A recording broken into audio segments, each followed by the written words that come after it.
आदाब, इस्तकबाल है। आप देख रहे हैं यूपी की इंतखाबी जंग। मैं हूं आपके साथ अबू हुरैरा। यूपी असेंबली इंतखाबात का दूसरा मरहला भी इख्तिताम पजीर हुआ और अब तीसरा मरहला 20 फरवरी को होना है।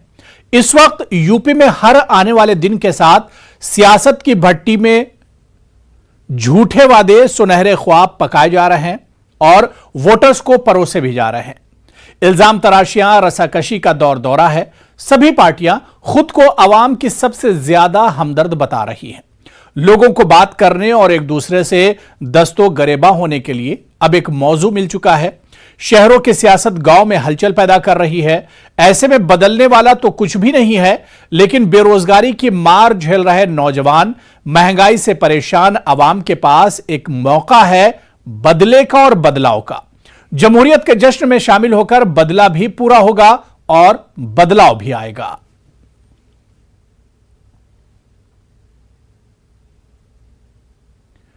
यूपी असेंबली इंतखाबात में अपनी जीत के लिए पार्टियों के दरमियान इल्जाम दर इल्जाम की सियासत जारी है। इंतखाबात की गहमा गहमी में अब हिंदू कार्ड खेलने का वक्त है। यही वजह है कि सीएम योगी एटा और फिरोजाबाद में अवामी जलसे से खिताब के दौरान मजहबी रंग में नजर आए। सीएम योगी ने फिरोजाबाद में काशी, मथुरा और अयोध्या पर फखरिया अंदाज में अपने लाही अमल को अवाम के सामने रखा और समाजवादी पार्टी पर जमकर निशाना साधा। योगी ने कहा कि समाजवादी पार्टी ने अपने दौरे इख्तिदार में दहशतगर्दों के मुकदमों को वापस लिया और गुंडागर्दी को बढ़ावा दिया, जबकि बीजेपी ने इन पर लगाम लगाया और जेल में ठूंस दिया। 5 साल पहले बेटियां सुरक्षित नहीं थी, व्यापारी सुरक्षित नहीं था, सरेआम बमबाजी होती थी, गुंडा टैक्स वसूली होता था, अराजकता चरम पर थी और केवल एक खानदान की ही सब कुछ बपौती बन करके रह गई थी। आप सोचिए, समाजवादी पार्टी की जब सरकार आई थी तो समाजवादी पार्टी की सरकार ने पहला काम क्या किया था? आतंकवादियों के मुकदमों को वापस लिया था। और भारतीय जनता पार्टी की सरकार आई, क्या किया? किसानों का ऋण माफी। आपके इटावा जनपद के 43,000 से अधिक किसानों का ऋण माफ हुआ था। 43,000 से अधिक किसानों का। इटावा जनपद के हर नौजवान को स्मार्टफोन और टैबलेट दे रहे हैं। भाइयों बहनों, 200 से अधिक नौजवानों को हम यहां दे चुके हैं। हमने तय किया है प्रदेश के 1 करोड़ यूथ को टैबलेट और स्मार्टफोन उपलब्ध कराएंगे। अब याद करिए, हमने कहा था अयोध्या में भगवान राम का भव्य मंदिर बनाएंगे। अयोध्या में भगवान राम का भव्य मंदिर बन रहा है ना? कोई संदेह है क्या? हमने कहा था काशी में काशी विश्वनाथ धाम का पुनरुद्धार करेंगे, हो गया है ना? और मथुरा में ब्रज तीर्थ विकास परिषद के माध्यम से द्वापर युग की याद को फिर से ताजा करेंगे। यह कार्य चल रहा है भाई ना? क्योंकि ये हमारी पहचान है। हमने पहचान को समाप्त नहीं होने दिया, आस्था के साथ खिलवाड़ नहीं होने दिया। एसपी लीडर स्वामी प्रसाद मौर्य ने जालौन के कूंच में मीडिया से बातचीत के दौरान सीएम योगी पर निशाना साधा। उन्होंने गोरखपुर में लगातार 6 कत्ल, उन्नाव में दलित लड़की की इस्मत रेजी और कत्ल, लखीमपुर और दीगर मामलों में सीएम योगी को घेरा। स्वामी प्रसाद मौर्य ने कहा कि योगी जी किस अमन व अमान की बात करते हैं, अवाम सब देख रहे हैं, इसलिए इनकी रुखसती 10 मार्च को तय है। यही वजह है कि वो बौखलाए हुए हैं। योगी सरकार हर मुद्दों पर आज बुरी तरह फेल है। कानून व्यवस्था चरमराई है। यहां तक कि गोरखपुर में ही एक व्यापारी की योगी की पुलिस हत्या करते हैं। गोरखपुर के ही गगहा थाने में 40 दिन के अंदर 7 हत्याएं होती हैं। हाथरस में दलित बेटी के साथ क्या हुआ पूरा देश देख रहा है।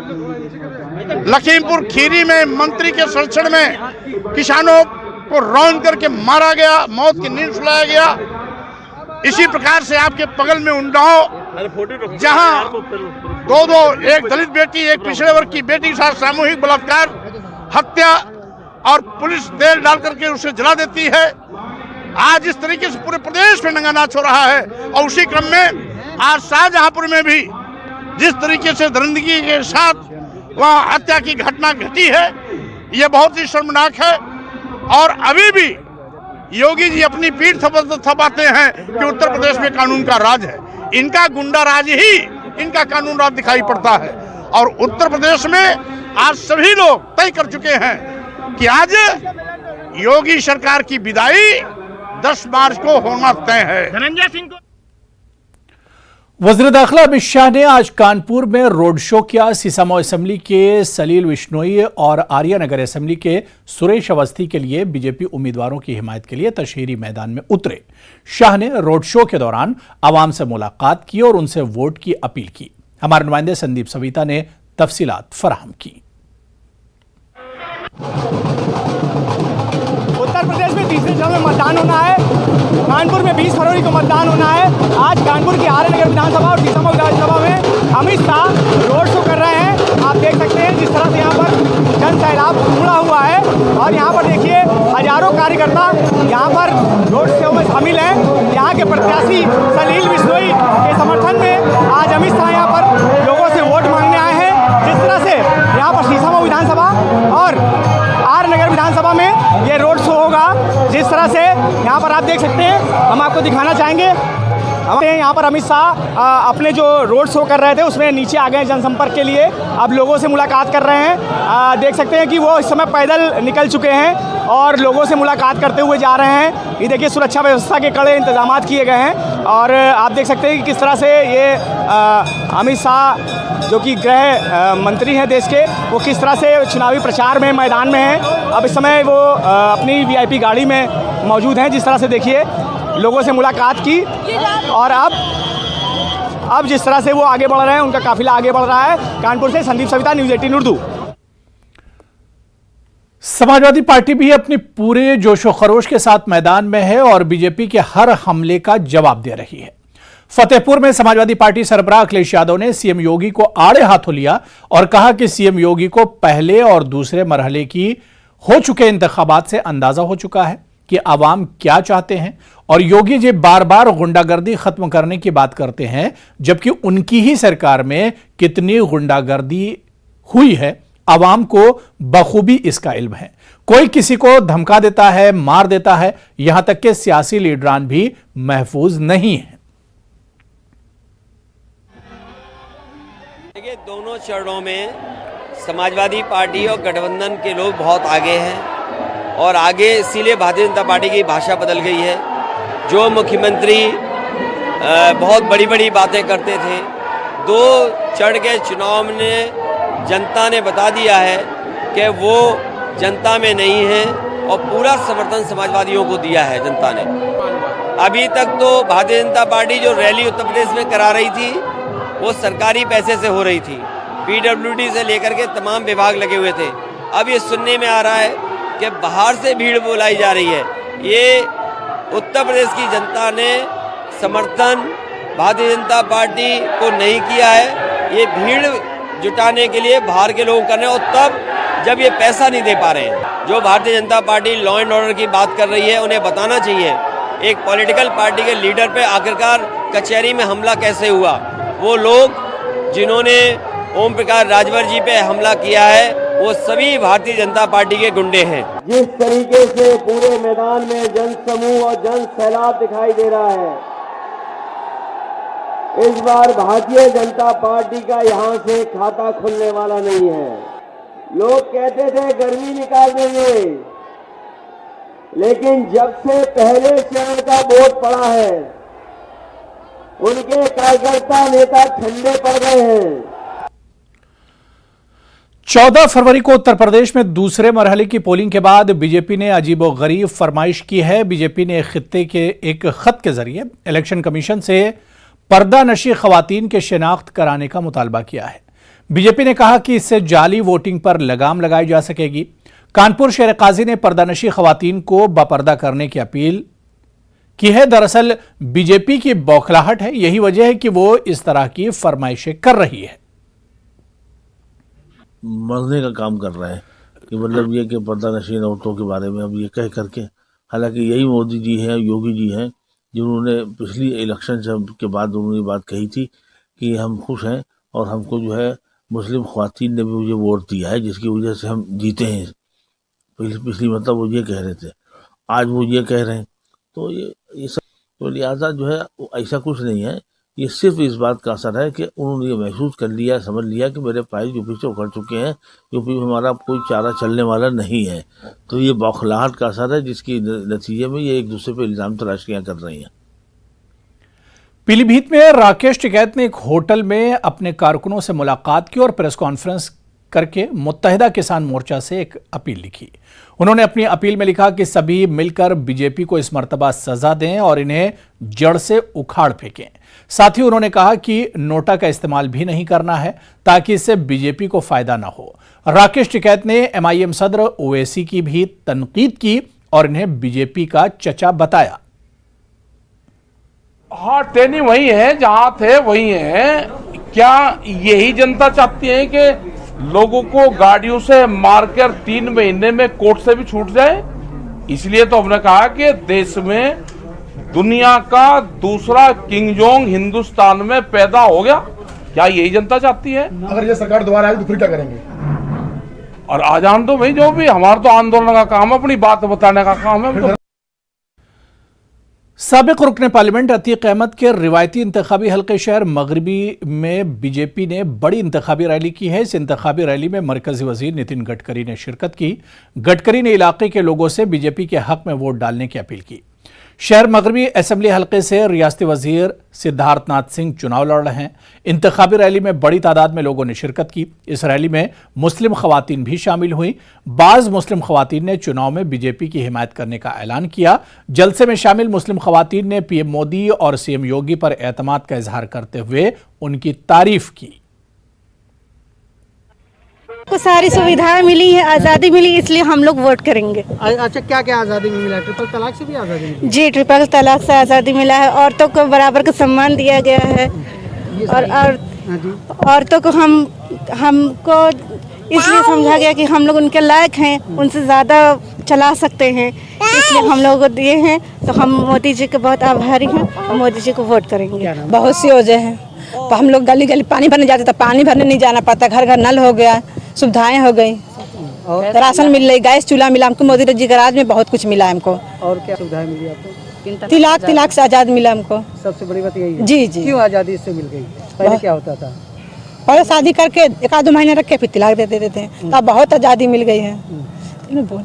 उनके आने से हम लोग को बहुत आज़ादी है, बहुत सुरक्षा महसूस हम लोग कर रहे हैं उनके आने से। सर, क्या फायदे नजर आए आपको? जी, फायदे यह कि सुविधाएं जो सुविधाएं मिली, सिलेंडर मिला, महिलाएं बहुत आराम से निकल रही है। मोदी जी की आवाज निकल रही है, जो आवाज जो निकल रही है मोदी जी की वजह से निकल रही है। तो हम लोग के उनके लिए हम पहले हम लोग आवाज नहीं निकल रही थी, आज हम लोग मुसलमान हो के बहुत हम लोग की आवाज आ रही है मोदी जी की वजह से। और बहुत सुविधा है, और बहुत महिला इस समय बहुत सुरक्षा महसूस कर रही है अपने आप को। चलिए यहां पर रुकेंगे फिलहाल छोटे से ब्रेक के लिए। उत्तर प्रदेश के कासगंज में अवाम में जोशो खरोश है। सभी के अपने अपने मुद्दे हैं। किसी को सेहत चाहिए तो कोई मजहबी रसूमात की अदायगी में खुश है, कोई अपनी बच्चियों को आला तालीम दिलवाना चाहता है, तो कोई बगैर किसी वजह के भी सीएम योगी की सरकार दोबारा देखना चाहता है। ग्राउंड जीरो पर हमारी नुमाइंदा रचना ने अवाम से खास बातचीत की। 20 फरवरी को सोरो सूकर क्षेत्र में चुनाव होने हैं और यहाँ की जनता के मन में क्या है ये जानने के लिए आज हम पहुंचे हैं सोरो में। यहाँ बहुत सारे लोग हैं और उनसे बात करने से पहले आपको ये बता दें कि ये तुलसीदास जी की जन्मस्थली भी है। इसके साथ ही 12 भगवान का यहाँ पर बड़ा मंदिर है। कुछ ही दिन पहले योगी आदित्यनाथ ने इसे तीर्थ स्थल घोषित किया है। इसके साथ यहाँ पर लोग किस तरीके से चुनाव को देख रहे हैं, क्या कुछ वो इस चुनावों को लेकर कहना चाहते हैं, तो तमाम लोग मेरे साथ जुड़ चुके हैं और उनसे बात करेंगे कि उनके मन में क्या है और वो क्या चाहते हैं। क्योंकि 2017 से पहले यहाँ पर अगर हम बात करें तो समाजवादी पार्टी की सरकार थी। 2017 में बीजेपी की सरकार बनी और अब 2022 में किसकी सरकार बनेगी, क्या कुछ लोग चाहते हैं, क्या उनके मुद्दे हैं, ये जानने के लिए आज हम पहुंचे हैं बारा भगवान के मंदिर के बाहर। ये जो आप देख रहे हैं स्थान, वहां पे और लोग भी हमारे साथ जुड़ चुके हैं। मैडम, आपको मैं बताना चाहूँगा कि ये जो आपने बताया सोरो सूकर क्षेत्र जो है वो पहले डिस्ट्रिक्ट कासगंज की से पहले डिस्ट्रिक्ट एटा में लगता था। और एटा, इटावा, मैनपुरी आपने नाम सुना होगा, इनकी तहजीब थी गुंडा, बदमाश, अपहरण, फरोती। तो जब से हम लोग गुंडा, बदमाश, फरोती, अपराध इनसे बड़े प्रताड़ित थे, हमने यहाँ पर वोट दिए और उस वोट को देने के बाद में हमारे लिए भारतीय जनता पार्टी की सरकार बनी। क्या जुड़ा हुआ है, तो मेरा जहाँ तक मैं मानना है, जिस तरीके से योगी सरकार में कोरोना काल हुआ है और डिजिटल स्टडीज हुई हैं, तो डिजिटल स्टडीज में जो हमारे आईफोन वगैरह, सेलफोन वगैरह है, वो लाइट से ही चार्ज होंगे। और आप बताइए, अगर लाइट नहीं होगी तो हमारी एजुकेशन कैसे होगी। तो मुद्दा ये है कि लाइट पे पहले जीवन निर्भर हो चुका है और रोजगार हमें उम्मीद है कि हमारी योगी सरकार आगे पूरी करेगी। तो आप मानते हैं कि रोजगार एक बड़ी समस्या है यहाँ पर? रोजगार समस्या हमारे लिए मिले भी हैं और समस्या ये है कि हम उनसे अपेक्षा रखते हैं कि वो पूरी करेंगे, हमें विश्वास है। इन लोगों का क्या कहना है, क्योंकि मैनिफेस्टो में बच्चियों के लिए तमाम तरीके की ऐलान किए गए हैं, संकल्प लिए गए हैं। उन संकल्पों को लेकर यहाँ की जो बच्चियां हैं वो क्या सोचती हैं, ये बताइए। योगी सरकार ने जो संकल्प पत्र जारी किया उसमें तमाम संकल्प लिए गए। कहा गया कि स्कूटी दी जाएगी, लैपटॉप दिया जाएगा, डिजिटल माध्यम की बात प्रधानमंत्री लगातार बात करते हैं। आप देख रही हैं कि किस तरीके से यहाँ पे चीजें हो रही हैं, क्योंकि आप यहाँ रहती हैं? हाँ जी, मैं जरूर देख रही हूँ ये सारी चीजें, और बहुत सारे बच्चों को ये सारी चीजें मिल भी चुकी हैं। जब उन्होंने टैबलेट, स्मार्टफोन की बात कही थी कि वो एजुकेशन जो कर रहे हैं, बच्चे पढ़ रहे हैं, उनके लिए जो चीज मिलेगी, कुछ बच्चों को मिल चुकी है। और मुझे ऐसा लगता है कि इस पार्टी, ये जो ये हमारी भारतीय जनता पार्टी है, बीजेपी, ये जीत जाएंगे तो ये और भी बच्चों को। तो ये समाजवादी पार्टी ने भी तो शायद लैपटॉप बांटे थे। उन्होंने लैपटॉप बांटे थे, मैं ये नहीं कह रही कि उन्होंने कुछ नहीं दिया, थोड़ा बहुत उन्होंने किया, बट वो जो बीजेपी सरकार आई है उस चीज से ज्यादा विकास हुआ है। पहले हिंदुओं पे किसी ने भी राजनीति नहीं की, टोपी लगा लगा के मस्जिदों में वोट मांगने जाते थे, लेकिन आज योगी जी ने दिखा दिया कि हिंदू क्या है और हिंदू के वोट की कीमत क्या है। 2017 से पहले जो पार्टी थी यहाँ पर, उनके सत्ता में नहीं थी ये चीजें। उनका सत्ता क्या था कि जब हिंदू त्योहार आ रहे हैं तो लाइट ही नहीं आ रही है, लेकिन जब ये इनकी ईद वगैरह आती है तो भरपूर लाइट आती है। तमाम लोग हैं, उनका कहना है कि 2017 में जब योगी सरकार आई थी तो सोरो के विकास के लिए योगी सरकार ने बहुत सारे काम किए थे, और अब जब वो 20 फरवरी को जाएंगे तो जो काम अब तक नहीं हो चुके हैं उन कामों के पूरे होने की आशा के साथ वो वोट करने के लिए पहुंचेंगे। कैमरा पर्सन योगेंद्र के साथ रचना, न्यूज़ 18 कासगंज। तो कासगंज के अवाम से हमारी नुमाइंदा बात कर रही थी। उत्तर प्रदेश के कासगंज में अवाम में जोशो खरोश है, सभी के अपने अपने मुद्दे हैं। किसी को सेहत चाहिए, कोई मजहबी रसूमात की अदायगी में खुश है, कोई अपनी बच्चियों को आला तालीम दिलवाना चाहता है, कोई बगैर किसी वजह के सीएम योगी की सरकार दोबारा देखना चाहता है। ग्राउंड जीरो पर हमारी नुमाइंदा रचना ने अवाम से खास बातचीत की है। देश के तीसरे चरण के चुनाव 20 फरवरी को होने हैं। कासगंज की जनता के मन में क्या है, ये जानने के लिए आज हम पहुंचे हैं सोरो के बेला मंडल ग्राउंड में। 20 तारीख को चुनाव होना है, क्या चाहती हैं सरकार से? ये चाहते हैं कि हमारे गोड़ का अच्छी तरह से इलाज हो जाए, अच्छी तरह से इलाज हो जाए और हमारे पेंशन बन जाए। आप बताइए, आप छोटे से बच्चे को लेकर आइए, क्या कहना चाहती है? खड़ी रहिए। हम कुछ नहीं चाहते, हम यही चाहते हैं योगी सरकार। क्या कारण है? अच्छी सरकार अच्छा काम कर रही है, औरतों के प्रति राम मंदिर बनवाया, सोरो तीर्थ स्थल बनाया, और क्या चाहिए जी, बस इसलिए। अच्छा, और आप बताएं, इनको तो पेंशन चाहिए, अच्छी स्वास्थ्य व्यवस्था चाहिए, आप क्या चाहती हैं? हम तो ये चाहते हैं योगी ही बस हमारे जीते, हमको सब कुछ देते रहेंगे, बार बार सब कुछ मिलेगा हमको, उनकी जीत होती रहे। तो और दूसरी पार्टियां भी तमाम दावे कर रही है, कह रही है कि हम अच्छा करेंगे। वो उनका अच्छा नहीं होगा, ये इनका भी अच्छा होगा, मोदी का भी अच्छा होगा सब काम। तो चलिए, बुलेटिन में अभी फिलहाल इतना ही। चलते चलते देखते हैं क्रिप्टो के समझ। आदाब।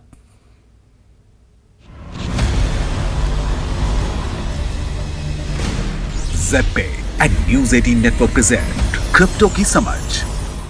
ज़ेपे न्यूज 18 की खास पेशकश क्रिप्टो की समझ में आपका बहुत स्वागत है, जहां हम आपको बताते हैं कि क्रिप्टो जगत की अहम खबरें और वो जानकारी जो आपको बनाती है एक बेहतर क्रिप्टो इन्वेस्टर।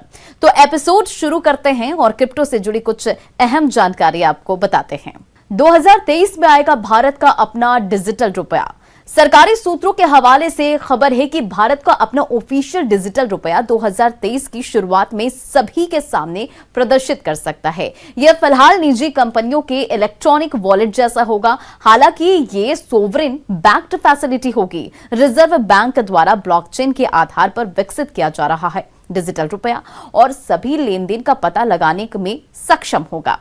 मौजूदा इलेक्ट्रॉनिक वॉलेट का इस्तेमाल करते हुए लोग निजी कंपनी को पैसा ट्रांसफर करते हैं और वो कंपनी पैसा अपने पास रखता है और कोई लेन देन होने पर भुगतान करता है। डिजिटल रुपए के मामले में आप अपने फोन में एक डिजिटल करेंसी रखेंगे जो सेंट्रल बैंक के पास होगी और वहां से इसे किसी भी व्यापारी को जिसकी सेवाएं या सामान आपने लिया है उसे ट्रांसफर कर दिया जाएगा। डेफी इंफ्रास्ट्रक्चर प्रदान करने वाली क्रेडो ने $80 एमएन रेज किए। क्रेडो जो एक डिसेंट्रलाइज्ड फाइनेंस यानी कि डेफी इंफ्रास्ट्रक्चर कंपनी है, उसने अपने हालिया फंडिंग में $80 मिलियन रेज किए हैं। कथित तौर पर इसे ओवर सब्सक्राइब फंडिंग राउंड में कंपनी का मूल्य $460 मिलियन आंका गया है। फंडिंग राउंड में $60 मिलियन प्राइमरी कैपिटल और $20 मिलियन सेकेंडरी इन्वेस्टर्स से मिले। इस फंड के साथ क्रेडो रिटेल इन्वेस्टर्स के लिए मौजूदा प्रोडक्ट्स एक्सपेंड करने के साथ ही नई जियोग्राफिक्स में भी कदम रखेगा। सोने की कीमत से लिंक्ड क्रिप्टो करेंसी लाएगी Meston company. Japanese trending house Mitsui and company जल्द ही एक ऐसी क्रिप्टो करेंसी लॉन्च करने जा रही है जो सोने की कीमत से लिंक्ड होगी। एक लोकल न्यूज रिपोर्ट्स के अनुसार ज़िपैंग कॉइन नाम का ये टोकन रिटेल इन्वेस्टर्स को बेचा जाएगा और लंदन मेटल एक्सचेंज से मित्सुई द्वारा येन में खरीदे गए सोने की कीमत से जुड़ा होगा। एक ज़िपैंग कॉइन की कीमत 1 ग्राम सोने के मूल्य के बराबर होगी और इसकी guarantee Sumitomo Mitsui banking corporation द्वारा दी जाएगी। संभावना है कि ज़िपैंग कॉइन जापान का पहला गोल्ड लिंक टोकन होगा। चूंकि ये गोल्ड प्राइस से लिंक्ड है इसलिए ये क्रिप्टो ज्यादा स्टेबल होगा। ज़िपैंग कॉइन को शुरू में मित्सुई के खुद के एक्सचेंज के जरिए बेचा जाएगा जिसे 7 बैंक और कुछ पार्टनर्स के साथ एस्टैब्लिश किया गया है। मित्सुई की योजना ज़िपैंग कॉइन को ट्रेडिंग हाउस के एफिलिएटेड रिटेलर्स के लिए एक पेमेंट टूल के तौर पर इस्तेमाल करने की भी है। ब्लॉकचेन टेक्नोलॉजी बदल रही है गेमिंग इंडस्ट्री की तस्वीर। जी हां, ब्लॉकचेन टेक्नोलॉजी ग्लोबल लेवल पर कई इंडस्ट्रीज में इनोवेशन लेकर आ रही है। गेमिफाई एंड नए डिसेंट्रलाइज्ड इंडस्ट्री इनोवेशंस में से एक है एनएफटीएस, डेफी और मूलभूत ब्लॉकचेन कॉन्सेप्ट के साथ शामिल ट्रेडिशनल गेम्स की वजह से गेमिंग कम्युनिटी में एक अच्छा बदलाव देखने को मिल रहा है।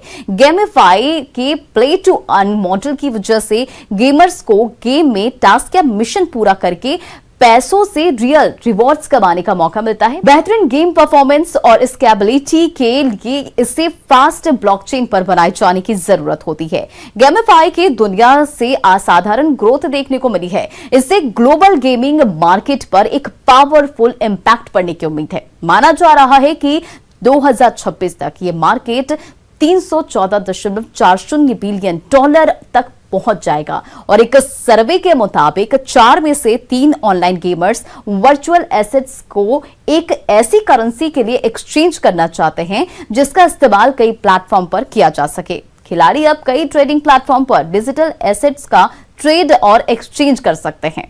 क्रिप्टो की समझ में आज के एपिसोड के लिए फिलहाल इतना ही। नेक्स्ट वीक फिर मुलाकात होगी कुछ अहम खबरों और जानकारियों के साथ। Take care.